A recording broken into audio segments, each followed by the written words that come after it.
Boa tarde, mais uma dica aqui de direito penal para concurso, né? A gente vai hoje trabalhar hoje a parte de renúncia e perdão do ofendido, tá? Então, vamos lá. Renúncia expressa ou tácita do direito de queixa. O que é basicamente isso? Basicamente, renúncia é quando eu, no caso o ofendido, tá? Eu renuncio ao meu direito de queixa, direito de entrar com enfim, a peça inicial aí, tá? A reclamação inicial aí para se iniciar um processo penal, uma ação penal privada, não é isso? Então, a renúncia é quando eu renuncio, tá? Quando eu renuncio, não posso mais entrar com a queixa para iniciar o processo. Mas só que tem um detalhe. A renúncia ela é do indivíduo, ou seja, se o indivíduo renuncia, está finalizada a discussão, ok? Isso está disposto no Código Penal, no artigo 104, tá? E diz assim: o direito de queixa não pode ser exercido quando o renunciado expressa ou tacitamente. Expressa quando se deixa claro, no meio de um documento ou algum tipo de prova, que houve essa renúncia do direito de queixa. Tácita, por outro lado, é quando ela é feita assim, sem ser expressa por palavras, né? Sem ser como é que se diz? Sem ser formalmente expressa, não é isso? Sem ser formalmente expressa, então ela é tácita. Parágrafo único. Importa a renúncia tácita ao direito de queixa a prática de ato incompatível com a vontade de exercê-lo. Não a implica, todavia, o fato de receber o ofendido a indenização do dano causado pelo crime. Se o ofendido recebe a indenização do dano causado pelo crime, ele não está querendo renunciar tacitamente ao direito de queixa. Não é a mesma coisa, é isso que o código está falando. Ou seja, se eu fui vítima de um crime e recebo a indenização do dano do autor do crime, né, do réu, no caso, isso não quer dizer que eu estou renunciando tacitamente ao meu direito de queixa. Mas a renúncia tácita é prática de ato incompatível, é isso que diz o código. É por isso que se diz a preclusão lógica. Por que preclusão lógica? Porque existe um ato que está querendo dizer claramente que que eu renunciei, que eu não quero entrar com aquela ação penal. Ou seja, eu não quero entrar com a queixa. E não é formalmente expressa, mas existe um ato que eu fiz que, enfim, que já ficou demonstrada, tá? Apesar de não formalmente expressa, escrita, mas eu realizei um ato que demonstra claramente que eu não estou querendo entrar com essa ação, querendo entrar com essa queixa. Nesse caso, a renúncia tácita, tá bom? O perdão do ofendido é um pouco diferente.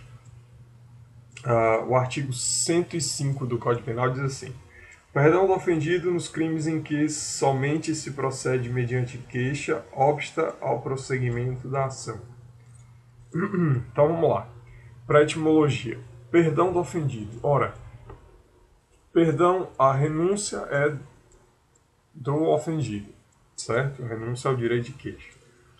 O perdão também é do ofendido, né? Porque fui eu que fui vítima de um determinado crime, eu sou ofendido. Então eu tenho a possibilidade de perdoar. Da mesma forma, então se eu perdoo, diz o código que obsta o prosseguimento da ação se for um crime que se procede mediante queixa, tá? Ou seja, se for uma ação penal privada, o privado subsidiário da pública, enfim, uma ação se procede mediante queixa? Não. Privado subsidiário da pública.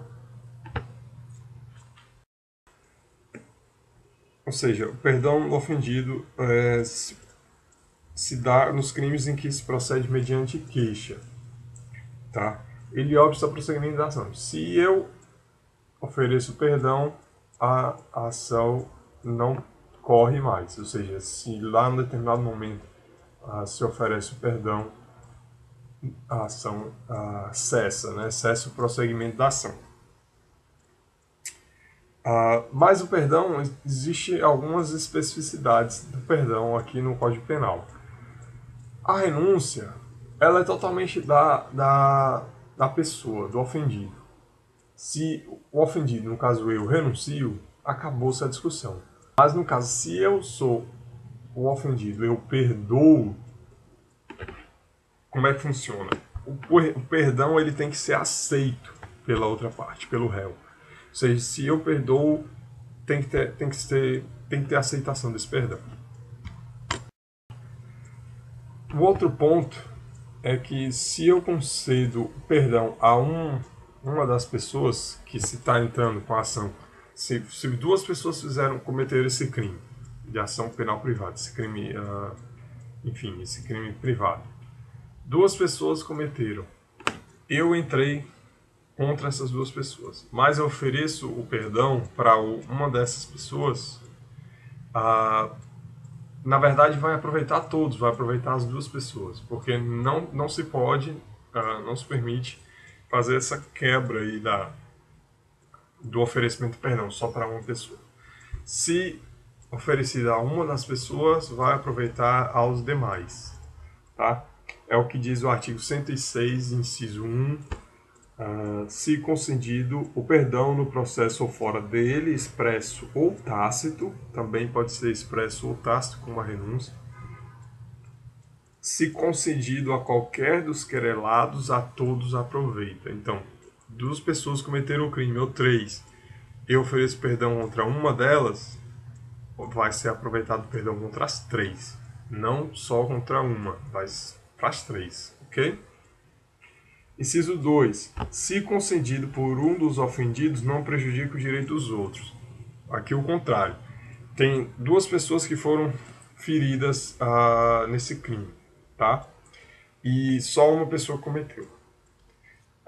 Então, essas duas pessoas entraram, tá, contra esse indivíduo aqui, esse perpetrante, tá? O réu. Enfim, essas duas pessoas aqui, uma delas decide perdoar. Tá? Então, se uma delas decide perdoar, então, mesmo assim, o crime vai continuar, o processo vai continuar entre a que restou, ok?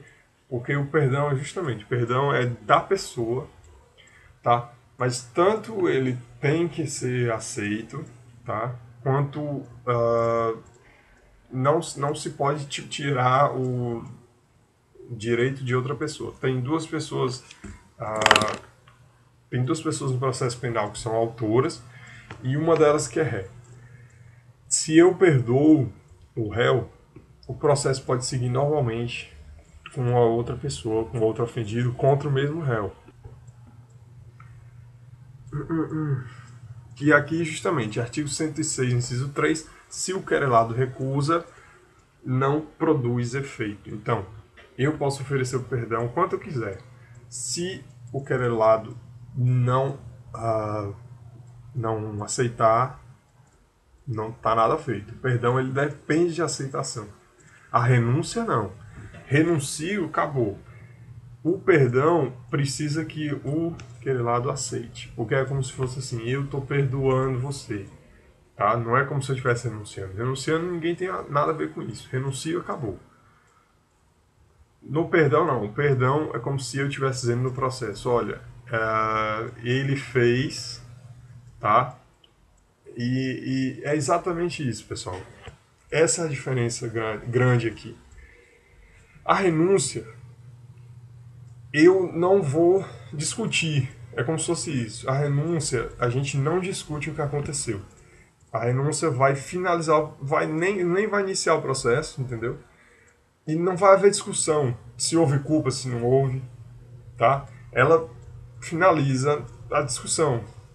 É isso, não vai ter discussão nenhuma. O perdão não, o perdão é como se fosse eu dizendo que aconteceu, fui ferido, foi essa pessoa aqui, tá? Mas eu perdoo. É parte de mim. Eu perdoo. Aconteceu tudo, mas eu perdoo. A renúncia, eu nem discuto se aconteceu ou não. Tá bom? Pode ter acontecido, pode não ter acontecido, mas eu renuncio, não se tem mais o que discutir.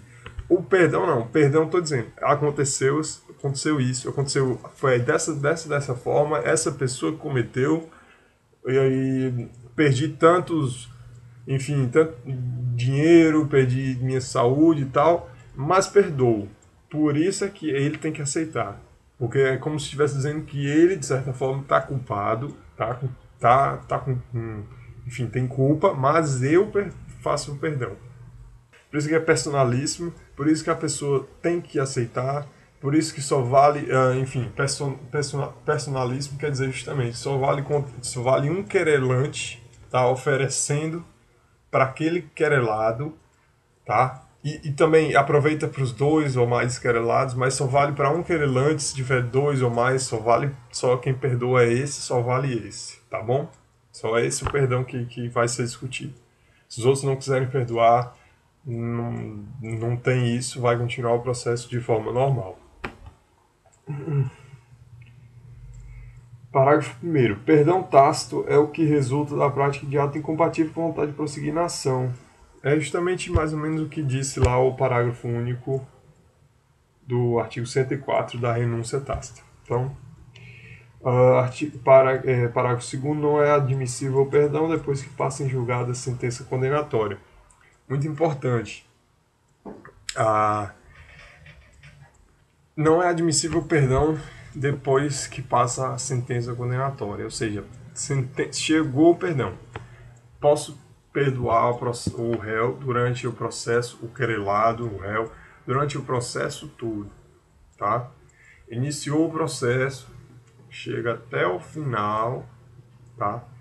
Até a sentença, até o juiz definir ali o que aconteceu de fato e tal, dizer, tá? O Estado ali na figura do juiz vai dizer o que aconteceu. Até lá eu posso perdoar o querelado, o réu. Se perdoar, acabou. Se ele aceitar, acabou. Mas se não aceitar, se não aceitar, continua. Mas se eu não oferecer até a sentença, é a minha data final. Se a sentença sair e eu não for oferecido perdão, não existe mais esse negócio de perdão. Acabou. O juiz já decidiu que foi culpado e pronto. Tá bom? Perdão só vale até a prolatação da sentença. Tá? Detalhe que passa em julgado, né? Então vamos lá, não é admissível perdão depois que passa em julgado a sentença condenatória. Então a sentença não é só até o momento que o juiz dá a sentença. Ela tem aquele prazozinho até ela entrar em julgado, transitar em julgado. Transitou em julgado, não cabe mais perdão, tá bom? Então é isso, pessoal, basicamente é isso. E até a próxima.